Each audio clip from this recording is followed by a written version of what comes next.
வரகி பக்தர்கள் அனைவருக்கும் வணக்கம். இது நம்ம ஆதி வராகி யூடியூப் சேனல்.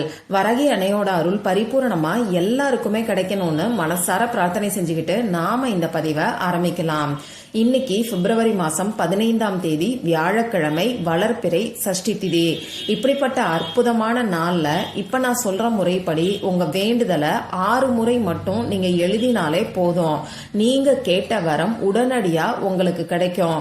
இப்படி நீங்க உங்க வேண்டுதலை எழுதும் போதே உங்களுக்கு இருக்கக்கூடிய துன்பங்கள் எல்லாமே தூள் தூள் ஆகும். அது மட்டும் இல்லாம உங்களை தேடி பணம் வர்றத யாரு நினைச்சாலும் கூட தடுத்து நிறுத்த முடியாது. அந்த அளவுக்கு சக்தி வாய்ந்த பரிகாரத்தை தான் இப்ப நாம பார்க்க போறோம். இது என்ன பரிகாரம், இதை யாரெல்லாம் செய்யலாம், எந்த நேரத்துல செய்யணும்னு இப்ப நான் உங்களுக்கு சொல்றேன். இன்னைக்கு நமக்கு சஷ்டி திதி. இந்த சஷ்டி திதி பாத்தீங்கன்னா முருகப்பெருமானோட வழிபாட்டுக்கு உகந்தது. இந்த முருகப்பெருமானுக்கும் 6ங்கிற நம்பருக்கும் அதீத தொடர்பு இருக்கு. அதாவது 6 கார்த்திகை பெண்களால வளர்க்கப்பட்டவர் தான் முருகப்பெருமான். அது மட்டும் இல்லாம அறுபடை வீடுகளுக்கும் சொந்தக்காரர் நம்ம முருகப்பெருமான். 6 முகம் கொண்டவர் தான் நம்ம முருகப்பெருமான். இப்படி 6ங்கிற நம்பருக்கும் முருகப்பெருமானுக்கும் அதீத தொடர்பு இருக்கு. அது மட்டும் இல்லாம இன்னைக்கு பாத்தீங்கன்னா தேதி 15. இந்த 15ல இருக்கக்கூடிய 1ஐயும் 5ஐயும் நாம ஆட் பண்ணும்போது நமக்கு 6ங்கிற நம்பர் தான் வருது. இப்படி முருகப்பெருமானோட வழிபாட்டுக்கு உகந்த சஷ்டி திதியில 6ங்கிற நம்பர் வரக்கூடிய தேதி வர்றது நமக்கு கூடுதல் சிறப்பு. விசேஷமான பலன்களை அள்ளி தரக்கூடிய நாள்னே சொல்லலாம். இந்த மாதிரியான நாட்கள்ல இந்த பிரபஞ்சத்துல நேர்மறை ஆற்றல் அதிக அளவுல இருக்கும். இந்த நேர்மறை ஆற்றலை பயன்படுத்தி நம்ம வேண்டுதல் நிறைவேறதுக்கு இன்னைக்கு நாம என்ன செய்யணும்னு இப்ப நான் உங்களுக்கு சொல்றேன். இந்த வீடியோல முழுக்க வழிபாடு சம்பந்தப்பட்ட ஒரு விஷயத்தை பத்தி தான் நான் உங்களுக்கு சொல்ல போறேன். அதனால சுத்தமா இருக்கிறவங்க மட்டும்தான் செய்யணும். நம்ம வீட்டுல பூஜை அறையில இருந்து செய்ய வேண்டிய வழிபாடை பத்தி தான் பார்க்க போறோம். ரொம்ப எளிமையான வழிபாடை தான் நான் உங்களுக்கு சொல்ல போறேன். அதனால பெண்களுக்கு மாதவிடாய் சமயமா இருந்தா இன்னைக்கு இந்த வழிபாடை செய்ய வேண்டாம். பிறப்பு தீட்டு இறப்பு தீட்டு இருக்கிறவங்களும் இந்த வழிபாடை செய்ய வேண்டாம். இன்னைக்கு நீங்க அசைவம் சாப்பிட்டு இருந்தீங்கன்னா இந்த வழிபாடை செய்ய வேண்டாம்.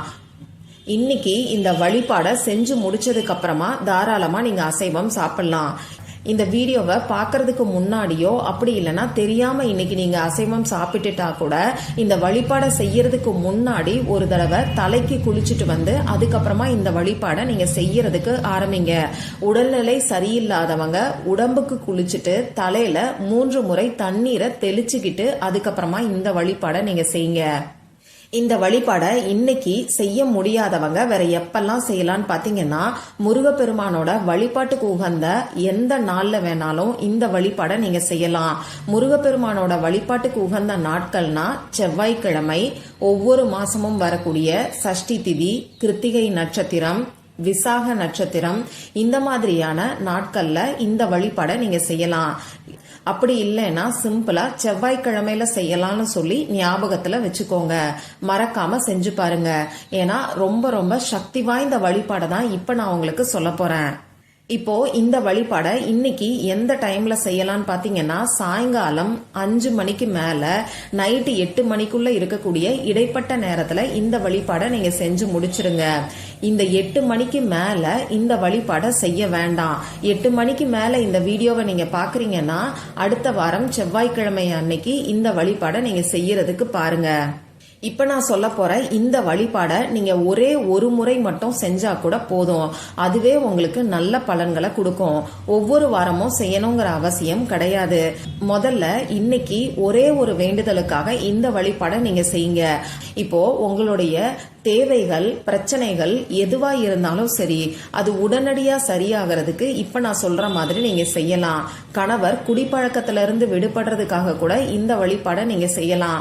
அதே மாதிரி குழந்தைங்க நல்லா படிக்கிறதுக்கும், எக்ஸாம்ல நல்ல மார்க் வாங்குறதுக்கும், நல்ல காலேஜ்ல சீட் கிடைக்கிறதுக்காகவும், வேலை கிடைக்கிறதுக்காகவும், தொழில்ல நல்ல வளர்ச்சி ஏற்படுறதுக்காகவும், வேலையில பதவி உயர்வு, சம்பள உயர்வு கிடைக்கிறதுக்காகவும் இந்த வழிபாடை செய்யலாம்.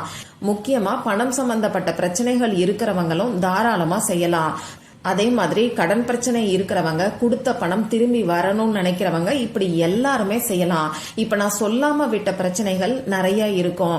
உங்களுக்கு என்ன தேவை இருக்கோ, என்ன பிரச்சனை இருக்கோ, அந்த துன்பம் உடனடியா தூள் தூள் ஆகணும்னு நீங்க நினைச்சீங்கன்னா இந்த வழிபாட மறக்காம இன்னைக்கு நீங்க செய்யுங்க. ஒரு சமயத்துல ஒரே ஒரு வேண்டுதல் மட்டும்தான், இதை மட்டும் ஞாபகம் வச்சுக்கோங்க. இப்ப இதுக்கு தேவையான பொருட்கள் என்னன்னு நான் உங்களுக்கு சொல்றேன். ஒயிட் கலர்ல கோடு போடாத பேப்பர் நமக்கு தேவைப்படும். இதுல எழுதுறதுக்கு பேனாவோ, ஸ்கெட்ச் பேனாவோ, மார்க்கரோ நமக்கு தேவைப்படும். ரெட் கலர்ல இங்கு வரக்கூடிய பேனாவை நீங்க யூஸ் பண்ணிக்கோங்க. ஏன்னா இந்த சிகப்பு நிறமும் முருகப்பெருமானுக்கு உகந்தது. இவ்வளவுதான் நமக்கு தேவையான பொருட்கள். இப்ப நான் சொன்ன குறிப்பிட்ட நேரத்துல உங்க பூஜை அறைய ரெடி பண்ணிக்கோங்க. உங்க பூஜை அறையில நீங்க எப்பயும் ஏத்தி வைக்கக்கூடிய விளக்கை ஏத்தி வச்சுக்கோங்க. முருகப்பெருமானோட திருவுருவ படம் கட்டாயமா நம்ம எல்லார் வீட்லயுமே இருக்கும். முருகப்பெருமானோட திருவுருவ படத்துக்கு சிகப்பு நிற பூக்களால அலங்காரம் பண்ணிக்கோங்க. உங்க வீட்ல வேல் வச்சு வழிபாடுகளை செய்யறீங்கன்னா மறக்காம வேலுக்கு அபிஷேகம் பண்ணிக்கிட்டு பூக்களால அலங்காரம் பண்ணிக்கோங்க. இப்போ உங்க பூஜை அறைக்கு முன்னாடி ஏதாவது ஒரு விரிப்பையோ, மனை பலகையோ, சேரையோ போட்டு நீங்க உட்கார்ந்துக்கோங்க. பூஜை அறை தனியா இல்லைங்கிறவங்க நீங்க எந்த இடத்துல சாமி படங்களை வச்சிருக்கீங்களோ அதுக்கு முன்னாடி நீங்க உட்கார்ந்துக்கோங்க. முதல்ல விநாயகர் கிட்டையும், உங்க குலதெய்வத்துக்கிட்டையும், அதுக்கப்புறமா முருகப்பெருமான் கிட்டையும் பிரார்த்தனை செஞ்சுக்கோங்க. உங்களுடைய வேண்டுதல் என்னவோ அதை சொல்லி நீங்க பிரார்த்தனை செஞ்சுக்கோங்க.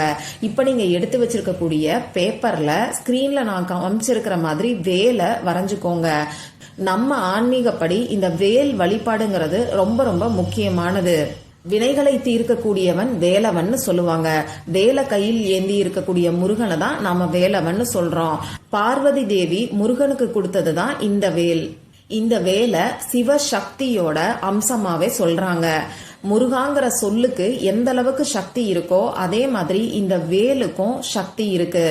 இப்படிப்பட்ட சக்தி வாய்ந்த வேலை முதல்ல நீங்க எடுத்து வச்சிருக்கக்கூடிய பேப்பர்ல வரைஞ்சுக்கோங்க. இந்த வேலுக்கு நடுவுல இருக்கக்கூடிய இடத்துல உங்க வேண்டுதலை ஒரே ஒரு முறை நீங்க ஒரு வார்த்தையில எழுதிக்கோங்க. பணத்தேவை இருக்கிறவங்க பணம்னு மட்டும் எழுதுங்க. குழந்தை பாக்கியம் வேணும்ன்றவங்க குழந்தைன்னு மட்டும் எழுதுங்க.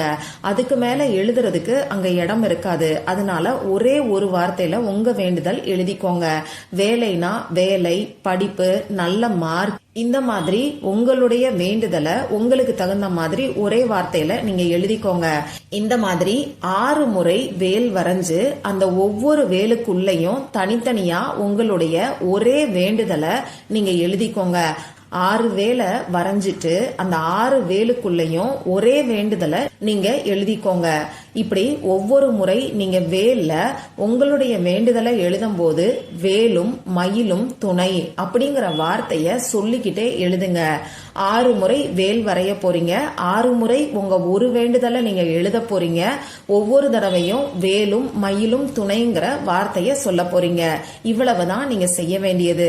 இதுக்கப்புறமா முருகப்பெருமான் கிட்ட மனசார திரும்பியும் ஒரு தடவை பிரார்த்தனை செஞ்சுக்கோங்க. இந்த பேப்பரை உங்க பூஜை அறையில வச்சுட்டு இதுக்கு ஊதுபத்தி காண்பிச்சுக்கோங்க. இதுக்கப்புறமா உங்க வழிபாட நீங்க நிறைவு செஞ்சுக்கோங்க. இந்த பேப்பர் அப்படியே உங்க பூஜை அறையிலேயே இருக்கட்டும். உங்களால முடியும்னா முருகப்பெருமானோட திருவுருவ படத்துக்கு பின்னாடி கூட இந்த பேப்பரை நீங்க மறைச்சு வைக்கலாம். இப்படி வைக்க முடியாதுன்னு நினைக்கிறவங்க பரவாயில்ல, உங்க பூஜை அறையில ஏதாவது ஒரு இடத்துல மடிச்சு இந்த பேப்பரை வச்சிருங்க. இந்த பேப்பர் அப்படியே இருக்கட்டும். உங்க வேண்டுதல் நிறைவேறினதுக்கு அப்புறமா இந்த பேப்பரை எடுத்து நீங்க எரிச்சிட்டு சாம்பலை உங்க வீட்டுக்கு வெளியில வந்து ஊதி விட்டுருங்க. இவ்வளவுதான் நீங்க செய்ய வேண்டியது. ரொம்ப ரொம்ப எளிமையான பரிகாரத்தை தான் இப்ப நான் உங்களுக்கு சொல்லியிருக்கேன். அதே சமயம் ரொம்ப ரொம்ப சக்தி வாய்ந்தது. இத இந்த வளர்பிறை சஷ்டி நாள்ல நீங்க செய்யும் போது நிச்சயமா உங்களுக்கு இருக்கக்கூடிய துன்பங்கள் எல்லாமே பறந்து போகும்னே சொல்லலாம். நமக்கு இப்படி ஒரு கஷ்டம் இருந்துச்சான்னு நீங்க யோசிக்க கூடிய நிலைமையில தான் இருப்பீங்க. அந்த அளவுக்கு சக்தி வாய்ந்த வழிபாடு தான் நான் உங்களுக்கு சொல்லியிருக்கேன். இந்த பதிவுல உங்களுக்கு ஏதாவது சந்தேகம் இருந்துச்சுன்னா எனக்கு கமெண்ட் பாக்ஸ்ல கேளுங்க. அதை நான் உங்களுக்கு உடனே தெளிவுபடுத்துறேன். இந்த பதிவு உங்களுக்கு பிடிச்சிருந்தா லைக் பண்ணிட்டு உங்க ஃப்ரெண்ட்ஸ் அண்ட் ஃபேமிலி கூட ஷேர் பண்ணுங்க. இந்த மாதிரி அந்தந்த நாளுக்கும் நேரத்துக்கும் திதிக்கும் உரிய வழிபாடுகளையும் பரிகாரங்களையும் நீங்க மிஸ் பண்ணாம தெரிஞ்சுக்கிறதுக்கு நம்ம சேனலை மறக்காம சப்ஸ்கிரைப் பண்ணிட்டு பக்கத்துல இருக்கக்கூடிய பெல் ஐக்கானையும் பிரஸ் பண்ணிக்கோங்க. மற்றும் ஒரு பயனுள்ள பதிவுல நாம சந்திக்கலாம். நன்றி.